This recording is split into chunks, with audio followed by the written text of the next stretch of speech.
In this episode, Tom Fox and Megan Dougherty take up Picard, Season 2, Episode 7. Episode 7, Monsters. In his mind, Picard relives part of a memory from his childhood where his apparently abusive father, Maurice, chased Picard's younger self and his mother, Yvette, throughout the house. Talon helps Picard realize his mother was actually struggling with mental illness and Maurice was just trying to protect her and Picard. Picard wakes up from his coma and Talon reveals that she is actually Romulan and possibly Laris's ancestor. Picard theorizes that Q may have taken a personal stake in his trial and asks Guinan to summon Q using the El Aurorian ritual. That ritual fails just as FBI agent Martin Wells enters the bar and arrests him based upon his surveillance footage of Picard using his transporter. Rio secretly brings Teresa and her son aboard La Serena, confessing that he is a time traveler. Raffi and Seven discover that the ship's computers have been sabotaged with Borg encryption codes and begin tracking Agnes. They find a bar where she smashed a window and realize the Queen is trying to create more endorphins in Agnes until she has enough power to assimilate more people and become a new Borg Queen.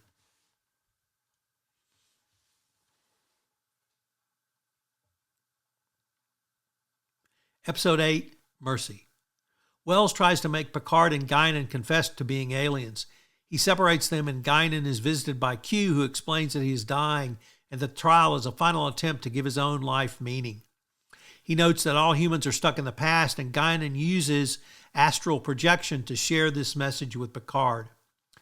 Wells reveals that he has encountered aliens when he was a child and thought they wanted to kill him, but Picard explains that these were Vulcans who only wanted to erase his memories. Wells is forced to release Picard and Guinan after the FBI dismisses him for conducting an illegal investigation. Meanwhile, Raffi and Seven find the Queen collecting car and phone batteries to modify Jurati's body and make it capable of assimilation. She attacks him, but Agnes is able to force her to stop and leave. After learning about her true nature, Kor leaves her father with the help of Q. The Queen persuades Soong that he could save his legacy by helping her to steal La Serena, thereby enabling her to conquer the galaxy. Soong provides her with a squad of mercenaries to convert into Borg drones. Hello everyone, this is Tom Fox back again with Megan Dougherty for our continued exploration of Picard Season 2. Today is Episode 7, Monsters. Megan, what intrigued you, or perhaps not, about this episode? I found this one a little bit of a slog to get through. I mean, I think they were dealing, of course, with interesting subject matter, very important character development, but I found all of the time spent deep in the recesses of Picard's mind just dragged on a little bit, and I missed a lot of what was going on with the other characters and the other threads in this story. But Tom, what was your overall take on the experience of Picard and Laris in Picard's subconscious? Part of me says it's always interesting when you get these, it's always interesting when you see what has impacted us and what has formed us and made us make some of the decisions that we have made as adults, whether we knew it or not. And so for me, that was certainly true for a long time. I acted in certain ways and I acted out in certain ways, and I had no idea. I didn't even know I was doing it based on something that had happened to me. And it took a long time to learn that. It took me a long time to then deal with that after I learned about it. In many ways, I'm still dealing with it. I'm always interested in that, but I thought this one really had some almost delicious little parts. There were some good movies. Yeah. Of course, anytime Guinan is involved in anything, no matter who plays her, it's great. And I was really intrigued about the Elurian ritual she used to summon Q. And that led to kind of a dialogue between her and Q, essentially saying, we haven't met yet. Telling the younger Guinan that, obviously implying they had, but we know they had from TNG. And that actually Q and the Elurians, the Continuum and the Elurians were enemies for a long time. And they didn't have a real hot shooting war, but they had a cold war. By the time it got to TNG, they clearly weren't friends, but they at least tolerated each other, and Guinan could talk about Q dispassionately in a way she really couldn't talk about the Borg because of what the Borg had done to her. I was really intrigued by that whole part, learning more about Guinan and her people. And then we get the introduction of this FBI agent who I had thought was just a comic relief character. At least he was funny. To me, he was Joe Friday in the 21st century. And he really, I think, plays an important role as we go forward. So I was really intrigued by that. And then the last thing was we began to see, maybe we've seen it all along, the romance between Rios and Teresa. I love them. They're a great couple.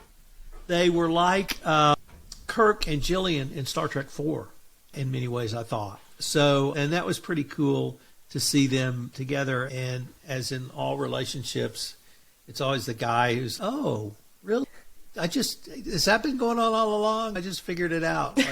So I tell my wife, why do you speak to me as if I'm a child? And she goes, I wonder what it could be, honey. I did love the moment of the kind of reveal when she's absolutely livid that they have snuck into her clinic and are using it to perform procedures unknown, and then sees the tricorder beaming into Rios's hand and is just, excuse me, what now? But then at the very end when they get to go on the ship, and I thought that was a great moment. Yeah, I love that whole part of it. And as you were saying when Guinan was explaining how Alorians think about time, that metaphor of time in the bottle, a moment of time captured and able to be recalled, I thought that was just a beautiful idea. So I did that too. And I thought with the FBI agent right at the end, one of my first thoughts was that he was a time cop rather than an Earth of that time 3-letter acronym employee guy. And I looked him up, and he has actually played a time cop on Star Trek. He was in Voyager, I think, a guy but yeah, as an actual time agency enforcer. So I thought that was interesting. Great choice for a character, and his delivery was great. Yeah, I thought he was one of the highlights of the episode for me, I think. So I'm not sure this was a filler episode, but it did slow down to tell us a lot of different things, but it gave us sort of these delicious little crumbs or eggs or cookies or moments that makes this series so cool and why we wanted to talk about it. What about the reveal of Talon? This is the episode she reveals she's a Romulan.